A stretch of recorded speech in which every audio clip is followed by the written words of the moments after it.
Hi Libra, this is Jav. Welcome pa sa ating channel. By the way Libra, this is your timeless gabay tarot reading. Gamitin ang reading na ito bilang gabay lamang. Tandaan Libra, ito po ay general reading.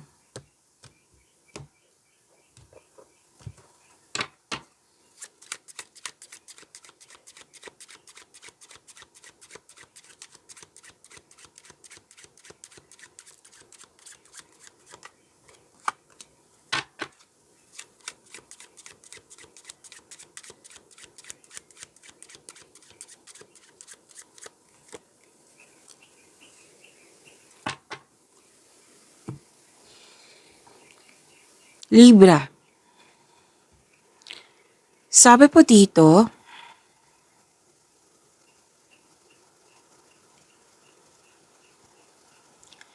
may concern kayo sa taong mayabang, ma-pride, overly ambitious, showing off. May nakita rin ako ditong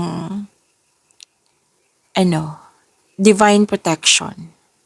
May usapin tungkol sa celebrity. May usapin tungkol sa cosmetics, sa pampaganda.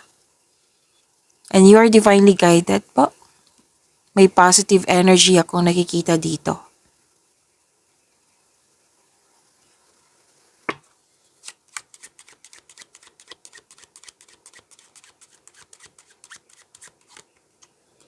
May nakita ko ditong nagsinungaling or tungkol sa corruption. Yes. Naging defensive. May taong hindi totoo, a fake something or other. Traidor. Two-faced person. Mapanlin lang.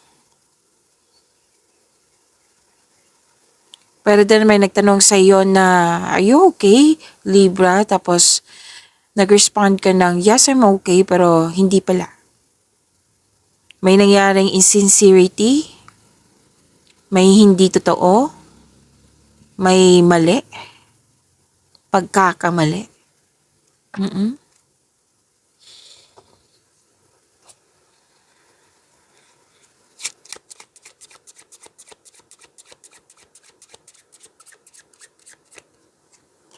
May mahalagang announcement or invitation. Pero na naghihintay ka sa tawag or resulta.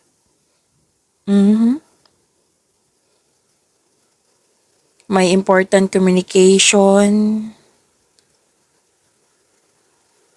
At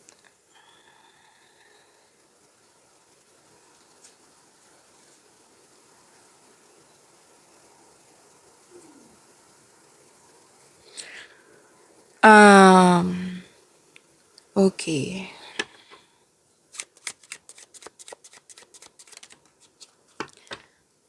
May plano.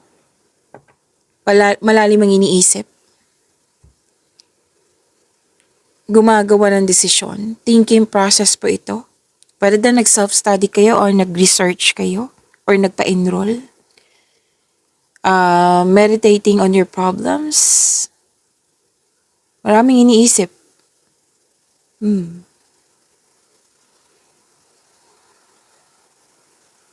At sabi din dito na pwedeng may magaganap na travel or kailangan na yung kinakailangan na lakad ba to? Oo, lakad. Travel, journey, new journey or bakasyon. Tapos itong new journey na ito magkakaroon siya ng self-discovery in progress. Maraming kang ginagawa dito. May relocation, paglilipat po. Mode of transportation.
Libra, maraming salamat po sa mga hindi nag-skip ng ads.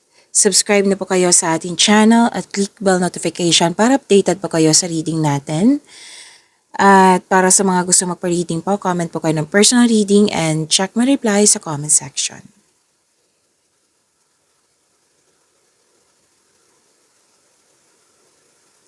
Okay, ito yung nakita ko kanina dito na may hindi totoo sa'yo. Alam mo to. May kompetisyon, may rivalry, may nakita kong tuso dito, mandaraya. At may mapanlin lang, di ba? Sabi kanina, so lumabas siya dito sa tarot cards niyo. Malapit to sa'yo. May nakita nga ako dito na grupo ng tao. I think grupo ng tao to na hindi nagkasundo, na nagkaroon ng away. Pwede din po na magpapatayo kayo ng bahay or any kind of structure. May competition, oh. So may tuso, mandaraya, inggit, selos. Pwede may nangyaring annoying delay or mga pangyayaring hindi mo control. So sabi ng card dito na slow down and pay attention to its details. Kumbaga, huwag kayong magmadali. Focus on one thing at a time. Kung may bagong tao dyan na, kasi energy to eh, kung may bagong tao dyan na hindi mo siya masyadong kilala, kilalanin mo muna. Kung may offer siya sa'yo, alamin mo muna. Okay?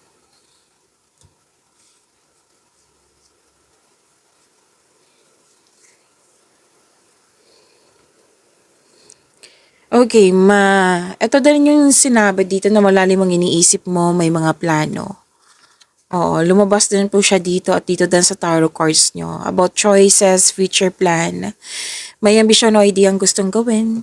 So this card asks you na magawa ng plano para sa hinaharap. Mag-ingat lang po. Dalawang card kasi nagsabi dito, mag-ingat sa pagiging mainipin. Kasi kung mainip ka, mapapahama ka dyan. Okay? So don't rush things kung pwede po, kung gusto nyo. May supportive dito na person sa iyo. Natutulungan ka ng taong ito para makamit yung layunin mo sa buhay. So gagawa ka ng desisyon. So makinig sa inyong intuition. Kung pwede po. Kasi it will guide you sa isang malaking desisyon. Nakita ko dito na ang iyong buhay ay patuloy na yumayabong kasi marunong ka makinig sa iyong intuition at nag-explore ka ng new direction.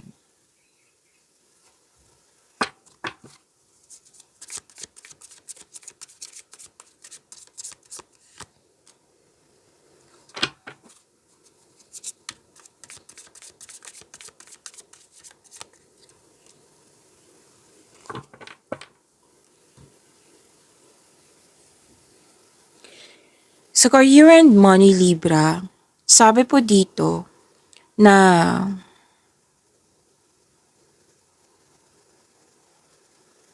okay.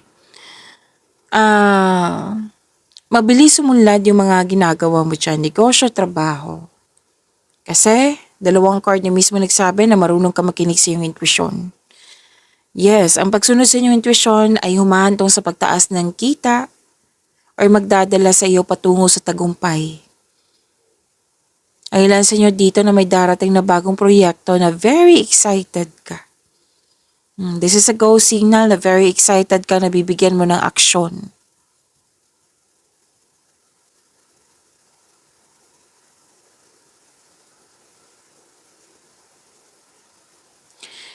Okay, naghihintay. Dalawang card kasi nagsabi dito, naghihintay kasi may offer sa iyo na makatulong sa iyong buhay pinansyal, na very excited ka. Dalawang card na mismo nagsabi niyan.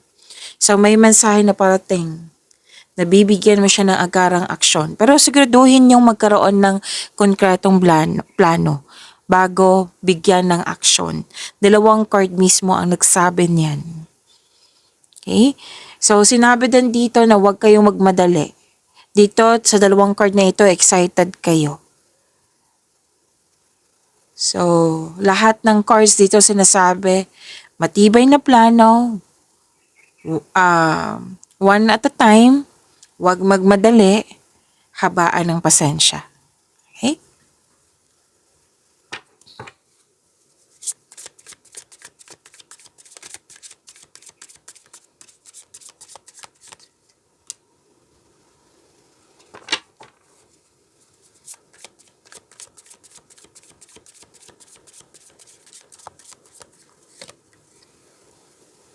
Libra, huwag niyong kalimutan na mag-subscribe sa channel natin at i-click yung bell notification para updated po kayo sa reading natin.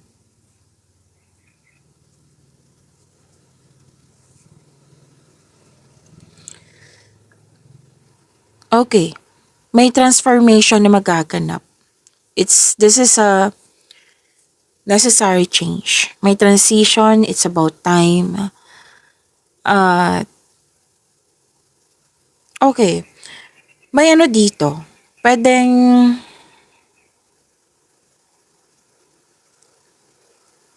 gusto ng space para makapag-isip at makapagpahinga para sa pagbalik, magkakaroon ng pag-uusap, mahalagang pag-uusap.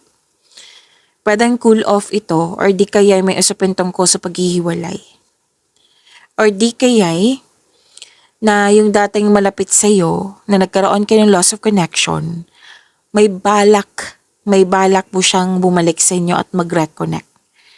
So, posibleng mangyayari ito sa mga single. Lahat kayo, single, may relasyon sa buhay mag-asawa. Para din na tumiwalag ka sa isang grupo. Kasi may nakita kong grupo dito na magulo, na hindi nagkaroon ng pagsasang-ayon o hindi nagkasundo. Dito din, may nakita kong tumiwalag. Pero tumiwalag ka sa grupo na ito. Or tumiwalag ka sa isang tao na na gusto mo kasi ng pagbabago gusto mo ng growth. Kasi alam mong kung magstay ka, hindi siya nakakabuti sa'yo. Pwede din na paglilipat ng bahay po. Relocation. Paglilipat ng bahay, paglilipat ng lokasyon.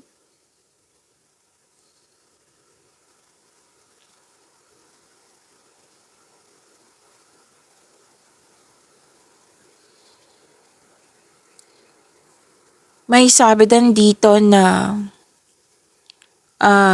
nagkaroon ng anxiety or pag-alala kasi may conflict. Ang sinabi ng card dito, communication is the key. Gumawa po daw kayo ng move or schedule para mag-usap po ng mahinahon. Okay? May naramdaman ako dito, malapit siyang matapos. Malapit itong matapos tong pag-alala mo. Pwede din overthinking to. So, kailangan mo stop yan kasi nakakaubos yan ng energy. Kailangan mong tulungan mo yung sarili mo. Okay. May sabi din dito na may awakening, may pagtanggap na. This is good kasi may pagtanggap na. So meaning to say, this is letting go na sa mga nangyari. May self-assessment. Transformation to ha. Transformation tong lumabas dito. Transformation din po ito. May ending with new beginning. Andito din po siya. Na nakikita ko dito na very confident ka. Kayong lahat, single ka man, marelasyon sa buhay mag-asawa. May magsasorry nga Di ba may mag-reconnect sa inyo? Oo. So, magsasorry siya. Nag-confirm dito na magsasorry siya. Ang sabi din dito, accept your mistakes as well sa person na ito. So, you can successfully let the past go. Actually, Libra, dalawang card po mismo nagsabi dito na may balak talagang bumalik yung taong dating malapit sa'yo. Na nagkaroon kayo ng loss of connection. Para humingi ng tawad. Confirm dito nahingi na siya na sorry. Na mag-put siya ng closure. Kung mangyayari to, kasi balak pa po ito, sabi ng yung card, seek forgiveness in order to move forward. Para kayong dalawa maka-move forward na po. Okay, pagyamanin niyo po yung blessings na binigay sa inyo. Libra, see you tomorrow. Maraming salamat po.